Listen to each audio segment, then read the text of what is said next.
What fragrances would these TV show characters wear? So I'm doing another one of these videos. I already did one. I wanted to do one, this one, more for some classic TV shows, because I quite like those. I actually watch those more than modern shows these days. But I'm going to start with one of my favorites, which is Sam Malone from Cheers. So, I mean, anyone who's ever watched Cheers knows that, I mean, the main characteristics of Sam Malone are womanizer for the most part, kind of self-centered, very concerned about his hair and his appearance, and also kind of a peacock sort of thing. So I was thinking he would definitely have something, some sort of fragrance that's very loud, very recognizable, something that would attract women as much as possible, even if it doesn't really work that much. So I was thinking Old Spice. Old Spice is very affordable. It's been around forever.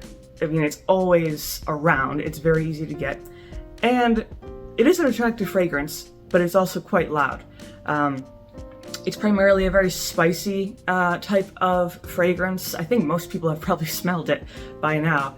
But the original Old Spice, I think from the 30s, you know, it has like pimiento in it. It has nutmeg, star anise, some florals, but primarily it's a very warm, heavy, you know, very masculine type of cologne. Definitely, you know, if you put on too much, it's a little bit over the top, but I definitely feel like that's something that Sam Malone would go for. Just kind of cheap but reliable fragrance. And he would definitely put on too much of it. He would just kind of drown in it. But moving on from him, Another one I was thinking of was Captain Jean-Luc Picard from Star Trek: The Next Generation. Now, this guy, I feel either he would not wear any cologne, but if he did, I feel like he would wear something that would have some sort of prestigious story attached to it, or history to it, or he would just go for some sort of very fresh aftershave, that sort of thing. But if you did pick a cologne, I feel like it would be something like 4711, which I believe was invented in the late 1700s and apparently was used by Napoleon. I'm not sure if that's entirely correct, but that is what I've heard. And even if Napoleon didn't use it, it was popular during his time. So classic kind of French fragrance. It's been around for a very long time. It's relatively subtle. I don't think Picard would wear anything very loud. Again, something very subtle. Plus, 4711 is a very simple, citrusy, kind of herbal sort of cologne. Very light, but just a nice kind of scent. Has a little bit of neroli, some green notes, that sort of thing, but mainly a very light, fresh citrus. I also feel like any fragrances on, you know, any Starfleet ship, I feel like would have to be very mild. I don't think they would allow anything super heavy, you know, to distract people. But moving on from this one, another one I was thinking of was Grizzly Adams from Grizzly Adams. This, you know, realistically, he would not wear anything. He's stuck in the mountains. He's not going to get any fragrances anywhere. But if he did wear fragrances, I feel like it would be something, either just pure patchouli oil, you know, sort of late 60s, early 70s, just pure patchouli oil.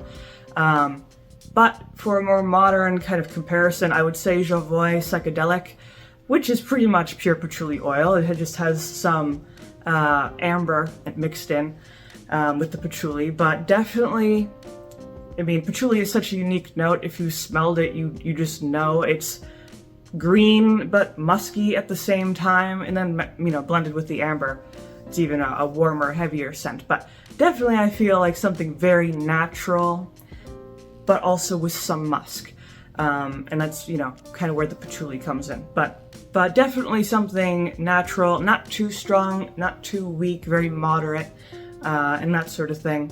Another good alternative to psychedelic I was thinking was Hermès Rock Bar, which is a very woodsy scent, cedar and, you know, lots of different types of wood notes, but I don't think it's quite rugged enough for a mountain man. It's more like a woodsy fragrance that a refined man would try to wear to try and smell like a mountain man, but not actually accomplishing it. So, you know, kind of a discrepancy there, but you definitely, I think, probably the more likely option would be something like psychedelic or just pure patchouli oil, or just, you know, kind of oils in general, cedar oil, you know, something just very simple, masculine and heavy without being too heavy. Now the next one I'm moving on to is Mr. Rourke from Fantasy Island.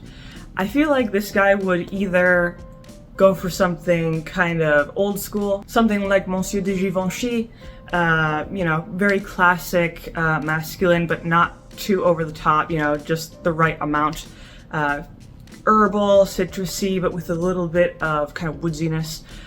But another really good option I was thinking of, which sprung to mind, was Creed Virgin Island Water. Now that is a more modern option, but I also feel like just the scent profile is very fitting. It was kind of inspired off of, I believe, the Caribbean islands, or at least one of the islands.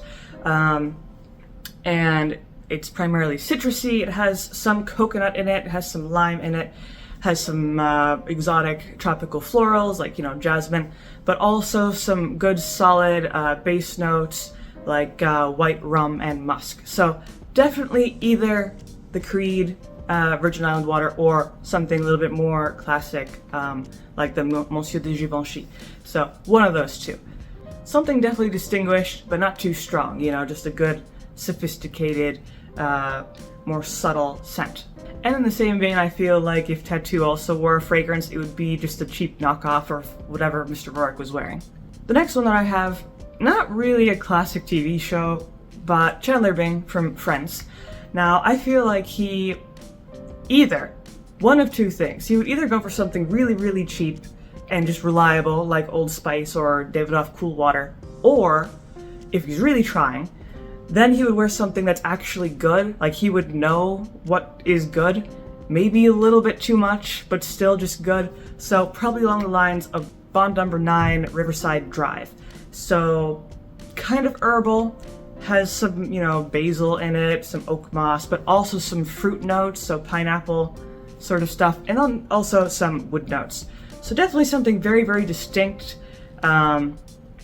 classy, just maybe a touch too much, you know, maybe he'd put on too much, but for the most part he would actually know how to choose a pretty good clone if he's actually trying. But that is pretty much my list here for these more classic TV shows, minus Friends. That's not too classic really. But if you enjoyed this video, of course, you can always leave a like, maybe subscribe, and I make videos like these throughout the week, so stick around for those.